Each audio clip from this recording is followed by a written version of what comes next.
So this week I'm going to show you how you can get your brushes to do the work for you. I bought two new brushes last week and they're angled and they have very hard bristles, and they purportedly were used by the famous watercolorist Zoltan Szabo. I think that's how you pronounce his name. He's no longer with us, but he was a very famous watercolorist and he painted in a very loose style, and I like painting in a loose style, so I thought, well, if he can do that and get some nice textures with these brushes, then I'm going to try them out. So I'm going to share with you what I have done so far this week with these brushes. I'm still experimenting, so I'm going to take some sap green with toned down with a little bit of burnt sienna, and let's do some green leaves just very loosely.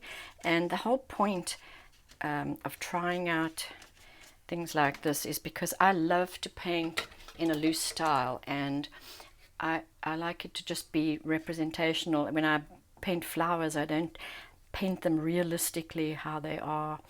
And so we're going to paint some grape hyacinths, which are blue, and let's just see how they come out. See this? Oh, look at that. I just dab and you get these interesting textures. See that? That's going to dry quite nicely. And what you can also do, just for a little bit of texture, I want to keep this wet. It's a hot day today and things are just drying out so fast. But I'm also going to use my dagger brush. Now I use this brush a lot. You can paint a fairly thick leaf with it. I'm just going to show you now, like this. And it's not wet enough. Just wanted to bring that up for you. You can either paint a very thick leaf like that, or if you hold it like this, you can get very thin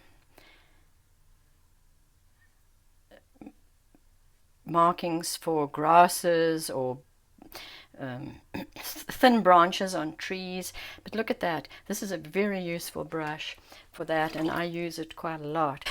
So what I was going to do is just add a few grasses to make that a little more interesting. And there you are. You could make some interesting greeting cards like that. You can, to get a little more texture, which I love doing texture in my watercolors, you can add a bit of salt to that and see how it's already soaking up the paint. And that's going to look like little flowers in the grass. That only took me a few minutes to do. So let's try and do some pine trees. Now I'm going to take the wider brush, and we could do, I found you could do some really interesting distant pine trees with using this. I think it gives a very nice interesting pattern. So those are two things that you can do with this brush. And I'm sure when I was reading up about the brush, they said also that it holds a lot of pigment, and I do a lot of glazing, so that would be interesting to test. I haven't used it for glazing yet, but I will. I'm just going to do a little mountain in the distance there. So you could do some distant pine trees, and we could also do some taller flowers like lupins or lupines, as I've heard some people call them. and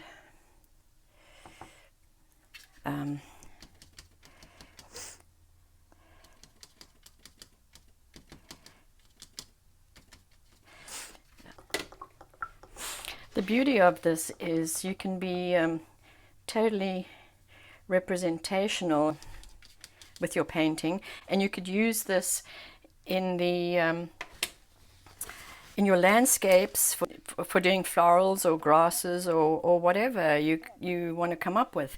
I'm still experimenting with it, but I'm very happy with these two brushes, and they definitely will be used in my future paintings and won't be sitting in the bottom of my drawer with about 50 other brushes that I've tried over time. And I love experimenting, and I buy a lot of brushes to try different things, and they don't all work for you. So that's kind of important to remember. When you think about buying something, think about how you paint and whether it would be of use to you. And now this has dried so quickly, I'm just going over it again to give it some depth. So there we are. 3 different sketches in a few minutes with these bristle brushes, and it's just another way that you can paint loose in watercolors. Hope you enjoyed this video, and if you did, please give me a thumbs up and subscribe to my channel, and I'll see you next week.